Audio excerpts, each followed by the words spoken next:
사무엘하 12장 13절에서 14절입니다. 480페이지.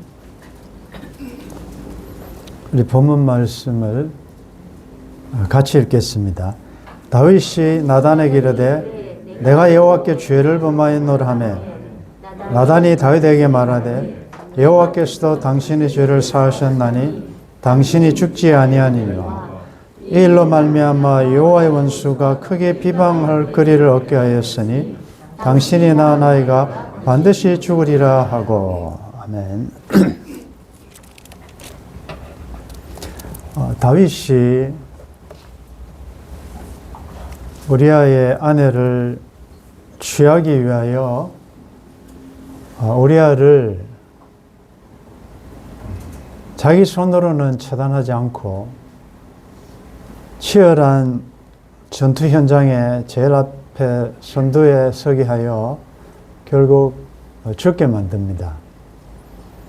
다윗은 굉장히 치밀하게 아무도 모르게 이 우리아의 암살 작전을 실행했지만 이 모든 상황을 다 알고 계시고 보고 계셨던 하나님은 굉장히 불쾌하시고 굉장히 노하셨습니다. 그래서 하나님께서 바로 다윗에게 지적하지 아니하시고 나단 선지자를 보내어서 비유로 이제 간접적으로 다윗에게 말씀하시죠. 이제 이런 비유죠. 12장의 이제 전체 내용인데 한 성읍에 두 사람이 살고 있었는데 한 사람은 양과 또 소가 심이 많은 굉장히 부자고 또 한 사람은 가난한 사람인데 어느 정도로 가난한가 하면 작은 암양 새끼, 그것도 작은 암양 새끼 한 마리를 사서 요즘으로 이야기하면 애완동물이지요. 같이 먹고 자고 자기 컵으로 마시게 하고 자식들처럼 딸처럼 이제 그렇게 애지중지 키우는 양 새끼가 있었습니다. 그런데 하루는 이제 아마 사업차 방문한 이 부자가 아는 어떤 거래처인지 방문했는데 대접을 하기 위하여 자기한테 있는 수많은 양과 이런 짐승들은 아끼고 그 가난한 사람이 한 마리밖에 없는 가족처럼 지내고 있는 그 새끼를 빼앗아 그것으로 요리를 해서 대접했다. 이제 그 내용이지요. 그 이야기를 했을 때 나단이 왕은 어떻게 생각합니까? 이렇게 묻기도 전에 다윗은 완전 분노했습니다. 여러분들 같으면 어떻습니까? 이런 이야기를 세상에 이런 일이 나오면 사회적인 공분을 일으키지 않겠습니까? 굉장히 분노하여 다윗이 말합니다. 자기한테 하는 이야기인가는 전혀 꿈에도 생각지 못하고 이 일을 행한 사람은 반드시 죽어야 한다. 사형이다. 그건 죽을 죄다. 라고 본인이 선언을 합니다. 그리고 4배 이상으로 또 물질적으로 보상해야 된다. 라고 이야기했습니다. 그때 나단 선지자가 이제 말하죠. 바로 당신이 그 사람이다. 라고 지적을 합니다. 그러면서 이스라엘 하나님께서 당신을 이스라엘의 왕으로 기름 붓기 위하여 사울이 다윗을 죽이려고 얼마나 노력했습니까? 사울의 손에서 너를 구원하고 결국은 내 주인의 집을 그리고 그 아내들조차도 내 품에 다 맡기고 그뿐만 아니라 하나님의 백성인 이스라엘과 유다 족속도 너에게 맡겼다. 만약에 더 필요한 거 있으면 내가 이것저것 더 안 했겠냐. 그런데 너는 내가 보기에 네 칼로, 내 손으로 우리아를 죽였다. 하나님께서 딱 지적하십니다. 물론 암논 자손과의 전투에서 그들의 칼로 죽인 것처럼 했지만 네가 죽였다. 그러면서 거기에 대한 앞으로 하나님께서 어떻게 징벌할 것을 쭉 설명했습니다. 자, 바로 그때 이 말을 들은 다윗이 어떤 반응을 할 수 있겠습니까? 몇 가지 옵션이 있죠. 그 말을 들었을 때 다윗은 왕 아닙니까? 감히 언어 안전이라고 어디서 입을 함부로 놀리고 호델교의 선지자가 여기 우리 지체 중에 사위가 나단이라는 이름을 가졌는데 참 좀 말하기가 그렇습니다. 어디서 함부로 얼마든지 말할 수 있죠. 어디서 왕 앞에서 바로 당신이 그 사람이다 이런 말을 들을 때 당황하지 않겠습니까? 그리고 왕이면 얼마든지 그런 일을 할 수 있지 않습니까? 뭐 여러 가지 말을 할 수 있는데 그 말을 당신이 그 사람이다라는 말을 듣자마자 다윗은 내가 여호와께 죄를 범했다. 딱 한마디입니다. 근데 우리가 뭐 잘 아는 내용인데 이런 말씀을 보면서 하나님의 말씀을 가감없이 그것도 겁도 없이 어떤 반응이 올지도 모르는 상황에서 왕에게 당신이 그 사람이다라고 말할 수 있는 나단 선지자나 그런 엄청난 말을 듣고 변명이나 핑계나 탓이나 뭐 자기를 변호하고 이렇지 않고 딱 한마디로 그냥 내가 여호와께 죄를 범했다. 요즘 젊은이들 잘 쓰는 말 쿨하죠. 쿨하죠. 뭐 지저분하지 않고 막 깔끔하게 이렇게 할 수 있다는 게 참 역시 우리가 수요일 또 어제 새벽에 주신 말씀처럼 하나님의 사람은 넘어지고 실수할 수 있지만 어느 순간에는 다르기는 다르구나. 그래서 이 말씀을 우리에게 한번 적용해 보면 여러분들 우리 하나님의 사람들 좀 쿨하셔야 돼요. 뭔가 정말 내가 잘못한 것이 있으면 말 많이 하지 말고 얼마나 짧습니까 문장이. 물론 이 사건에 대한 다윗이 눈물로 회개하는 시편의 여러 부분이 있지만 다 말 없잖아요. 길게 말하지 않는단 말이죠. 쿨하게 인정하는 것이요. 내가 잘못했습니다. 미안합니다. 내 탓입니다. 이렇게 서로가 이 관계성에서 문제가 생길 때 참 이렇게 하면 복잡해지지 않고 이게 자꾸 자기가 아닌 것처럼 자기는 안 그랬는데 본심은 아닌데 누구 때문에 자꾸 이렇게 물귀신 작전으로 걸고 들어오면 문제가 간단하게 해결될 문제가 굉장히 복잡해질 수 있거든요. 그래서 크리스찬들은 우리 특별히 하나님의 사람들은 이런 멋있는 이런 게 있어야 되겠다는 생각을 하면서 자, 내가 여호와께 죄를 범했습니다라고 고백하니까 자, 하나님의 또 처리 방법이 뭐냐? 나단이 다윗에게 말하되 여호와께서 또 당신의 죄를 사하셨나니 당신이 죽지 않는다. 사실은 이건 물증도 없고 본 사람도 없고 묻어갈 수 있는 얼마든지 권력의 힘으로 묻힐 수 있는 사건인데 자기가 자백을 해버리니까 내가 그랬다. 내가 이 모든 것을 다 계획했다. 그리고 이것은 내가 보더라도 이건 죽어야 될 죄다. 본인이 자백했지 않습니까? 그런데 다른 증인이 필요하겠습니까? 재판할 필요도 없이 죽어야 되는데, 근데 하나님의 이 처리 방식, 하나님도 당신을 용서했다.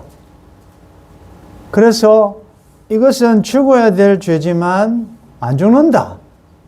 자, 여기까지는 우리가 공감하고 동의할 수가 있지 않습니까? 와, 하나님 참 사랑의 하나님이고 긍휼이 풍성하시고 자비로우신 분이시다. 여기까지는 우리가 동의할 수 있는데 그 다음 하나님의 처리 방식은 여러분 한번 들어보면 어떻게 생각합니까? 14절에 이 일로 말미암아 여호와의 원수가 크게 비방할 거리를 얻게 하였으니 당신이 낳은 아이가 반드시 죽으리이다. 죄를 지은 사람은 죄를 더 이상 추궁하지 않고 용서해주고, 이제 이 사건만 보면 아무 죄도 없는, 아무 상관이 없는 억울한 악인은 죽어야 된다. 여러분들, 이 하나님의 처리 방식에 대하여 여러분들 어떻게 생각하시는지요? 이게 하나님의 공입니까? 죄 지은 자를 하나님께서 벌하지 아니하시고 죄도 없는, 아무 상관도 없는, 잘못하지 않은 악인은 죽이는 것이 그게 우리가 알고 있는 하나님의 공의라고 할 수가 있느냐 말이죠. 그래서 이 사건을 통하여 우리에게 간접적으로 적용할 수 있는 것은 여러분들의 잘못에 합당한 어떤 징벌이 없다고 여러분들은 무죄하다거나 아무런 잘못이 없다고 할 수 없고, 이상하게 여러분들이 생각지도 않은 징벌을, 어려움을 당할 때 내가 죄가 있어서 어려움을 당한다라고도 할 수 없다는 것입니다. 여러분들이 다른 지체들을 보면서 그 사람이 어려움 당하는 것을 보며 똑같죠. 욥의 친구들이 한 말하고 똑같습니다. 저건 틀림없이 죄를 범했으니까 죄값이다 라고 말할 수 없다는 것이지요. 내가 그런 어려움을 당하지 않는다고 나는 의롭고 무죄하다라고도 말할 수 없다. 하나님이 하시는 방법은 우리의 생각과 다르다. 하나님의 길은 우리의 길도 다르고 길과도 다르기 때문에.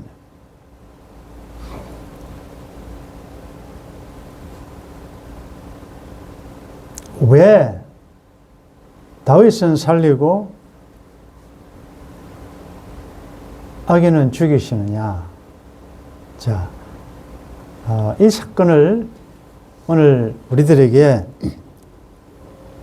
적용하면서 이 사건에서 보여지는 신학적인 원리 하나가 뭔가 하면 누군가가 살려면 누군가가 죽어야 된다는 것입니다. 여기서 어렴풋이 품어나오는 진리가 뭔가 하면 이게 대속사상이에요. 그게 구약 짐승제사가 보여주는 바, 내가 죄를 지으면 하나님께서 제사제도를 주셨는데 너희들이 무슨 문제가 있어가지고 이런 죄를 범했거든. 그것을 사는 방법을 짐승제사를 통해서 하시거든. 그러면 내가 어떤 죄를 지었다.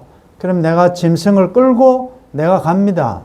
제사장에 가서 그리고 안수를 합니다. 내가 죽어야 되지만 내 대신 너가 죽는다. 미안하다. 이 전가한다 그러죠. 내 죄가 이 짐승에게 전가되는 것이죠. 그리고 자기가 안수하고 자기가 그 짐승을 잡죠. 여러분들 닭 한 마리 잡는 것도 얼마나 힘듭니까? 예를 들어서 죄를 많이 지어가지고 소를 바쳐야 한다 할 때 그 흐르는 피와 튀긴 피, 그 성전에서는 이 제물을 잡는 곳에서는 얼마나 많은 짐승이 울부짖는 소리와 칼에 맞아 죽어가는 소리와 그 피 냄새와 그리고 번제단 위에서 타는 짐승들이 타는 이런 연기들이 얼마나 가득 자욱했겠습니까? 왜? 의인은 없나니 죄 지은 사람이 많거든요. 그리고 그 순서를 기다리면서 자기가 하나님 앞에 제물로 드릴 그 제물을 끌고 오는 이 모든 과정을 한번 생각해 봐요. 지금으로 이야기하면 여러분들이 하나님 앞에 예배드리러 나오려면 구약적으로 생각해 보면 아마 여기서부터 저 동네나 어디까지 줄 섰어. 왜? 피해 없이는 하나님 앞에 못 나가니까. 그걸 짐승을 끌고 잡아야 된단 말이에요. 그것이 하나님 연락하셔야 받으시는 거 아니겠습니까? 그런 개념으로 생각해 보면 짐승이 죽음으로 내가 살아났다는 것이. 자, 그러면 오늘 이 말씀을 통하여 그동안 여러분들이 수없이 배웠던 딱 말씀이 기억나죠? 구약에서 죽임을 당하고 올려졌던 그 수많은 피는 뭘 상징하냐? 그가 죽음으로 내가 살았다는 이 대속 사상을 보여주는 이 짐승 제사의 완성이 뭐냐? 그때는 날마다 죄를 지을 때마다 짐승을 잡아야 되지만 이제는 영원히 단번에 한 번 그 짐승 제사가 보여주는 바 어린 양이신 예수 그리스도가 죽으심으로 우리 모든 죄를 해결해 주신다는 사실입니다. 아멘. 성탄절이 무슨 절기입니까? 바로 이것 아닙니까? 하나님이 세상을 이처럼 사랑하사 독생자를 주셨다. 이름을 예수로 하라. 이는 자기 백성들을 그의 죄에서 건져내시고 구원할 자라.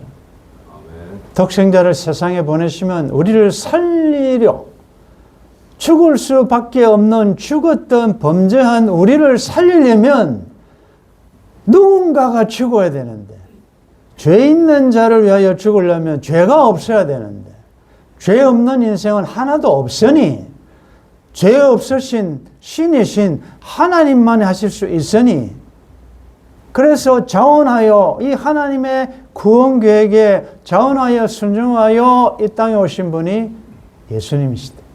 아멘. 화목 제물로 오셨단 말이에요. 아멘. 예수님이 죽으심으로 우리가 사는 것입니다. 그래서 지극히 높은 곳에서는 하나님께 영광입니다.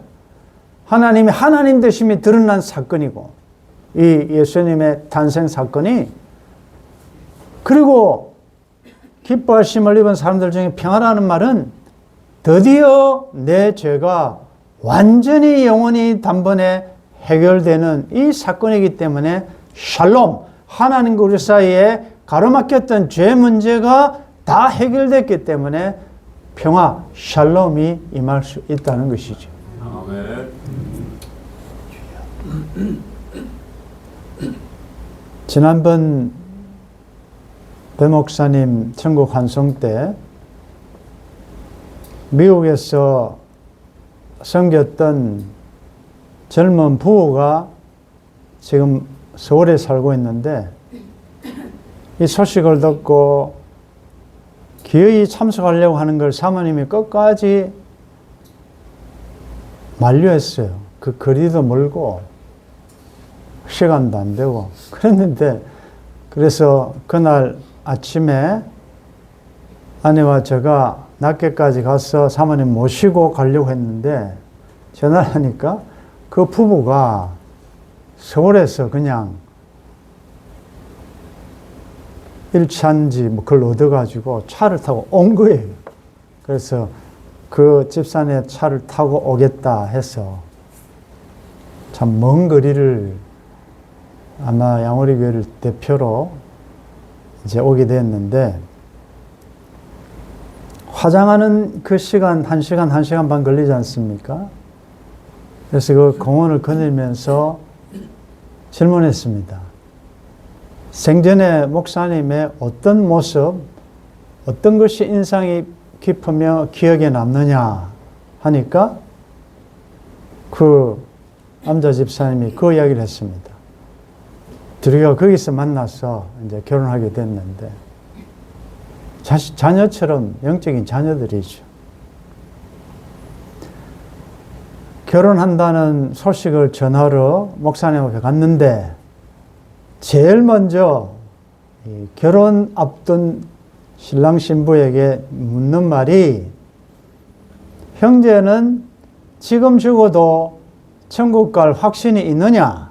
구원의 확신이 있느냐? 이 질문을 하더라는 것입니다. 그게 굉장히 인상 깊었다.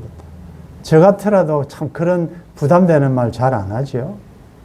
전도 폭발할 때 항상 제일 먼저 하는 질문이 그건데, 우리 서로 잘 피차 배려한다고 잘 안 하지 않습니까?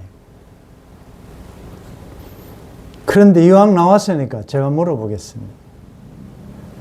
오늘 밤에 하나님께서 여러분들의 영혼을 호출하시고 부르신다면 여러분들은 천국 갈 자신이 있으십니까? 아멘. 구원의 확신이 있습니까? 아멘. 그렇다면 자신이 있다고 하시는 분은 무엇을 근거로 그렇게 당당하게 이야기하십니까? 또 묻습니다. 나는 믿고 하지만 지금 내 모습 이대로는 구원의 확신이 없다, 천국 갈 자신이 없다라고 하시는 분들은 또 묻습니다. 무엇을 근거로 여러분들은 확신이 없으십니까? 자, 오늘 이 본문 사건과 연결해 보면 여러분들이 이 구원이라는 데 대해서 우리가 확실하게 정의해야 될 것은, 우리가 잘 모르는 복음성 가운데 은혜로만 들어가네라는 복음성 가사가 이렇습니다. 은혜로만 들어가네, 은혜로만 선다네, 우리의 노력이 아닌 어린 양의 보혈로 그분의 임재 가운데 오라 하시네. 우리를 부르신 그곳 은혜로 들어가네. 주님의 그 은혜.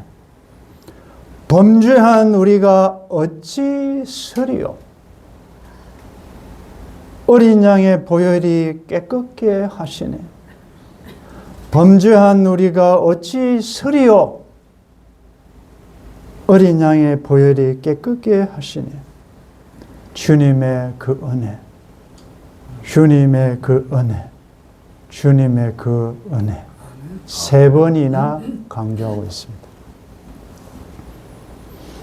누가 감히 범죄한 우리가 어떤 선한 행위로 주님 앞에 설 수 있겠습니까? 아무도 설 수 없습니다. 그러면 누가 오늘 죽어도 천국에 갈 수 있단 말입니다. 그것은 어린 양의 피로 내 죄가 사함을 받았다는 것을 믿는 자가 설 수 있다는 말이죠. 아멘. 여러분들 중에 나의 선함과 나의 모습이 당당함으로 서겠다는 이런 구약적이고 바리새인적인 이런 생각을 다 내려놓고, 내가 죽어야 되지만, 죽어야 될 자지만 하나님께서 내 죄를 사했다. 뭘 보고? 죄 없는 어린 양 독생자 예수 그리스도를 죽이시고 그분의 생명은 전 인류 모든 택한 자를 다 사고도 남을 보혈 피 아닙니까? 그 피로 하나님 앞에 죄 용서만 받았고 설 수 있다는 이 사실, 그리고 그것을 확실하게 보여주시기 위하여 이 땅에 오신 이 성탄절, 12월은 인간적으로 생각하면 우울해질 수밖에 없는 달이지만 동시에 영적으로 생각하면 기쁨과 감사와 평안이 넘칠 수밖에 없는 계절이다. 오늘 이 말씀을 다시 한번 여러분들 기억하면서 다윗 못지않게 이런 수많은 죄를 범했음에도 불구하고 너는 내가 죄를 사했으니 예수 그리스도의 피를 보고 너는 죽지 않는다. 그러나 한 사람은 죽어야 한다. 아들을 죽이심으로 우리를 살리신 은혜. 그래서 여러분들 좀 당당하시라는 말이에요. 당당하시고 가슴 펴시고 기죽지 마시고 우리 집사님 오늘 기도했는데 사탄의 참소에 넘어가지 말고 네 자신을 알아라. 네가 얼마나 못된 놈인지 이런 소리 들으면 왜 그 소리는 잘 듣고 내가 동에서 서간 먼 것처럼 내 죄를 기억도 아니한다는 하나님의 말씀을 왜 귀를 기울이지 않느냐. 이렇게 사함을 받은 우리는 어떻게 살아야 되는지는 이제 우리에게 주어진 몫이단 말이에요. 다시 한번 이 사죄의 확신, 구원의 확신, 인도의 확신, 당신의 죄, 나의 죄를 사하신 이 은혜 너무너무 감사해서 남은 우리 광야 여정도 감사함으로 구원의 확신을 가지고 하나님의 영광을 위한 복된 삶 되기를 주의 이름으로 축원합니다. 아멘. 이해할 수 없는 하나님의 십자가의 방법입니다. 죄 지은 자를 살리기 위하여 죄 없는 자를 죽이시는 신기하고 놀라운 십자가 사랑 앞에 다시 한번 우리 용기를 내고 일어서서 감사함으로 이제는 사나 죽으나 날 대신하여 죽으신 그 주님 위하여 주 예수보다도 귀한 것은 없다라는 이런 선언을 하면서 날 위해 죽으신 그분을 위하여 나도 온 마음 다해 하루하루 하나님의 영광을 위한 복된 걸음 될 수 있도록 은혜를 베풀어 주옵소서. 아멘. 주 예수님의 이름으로 감사기도드리옵나이다. 아멘.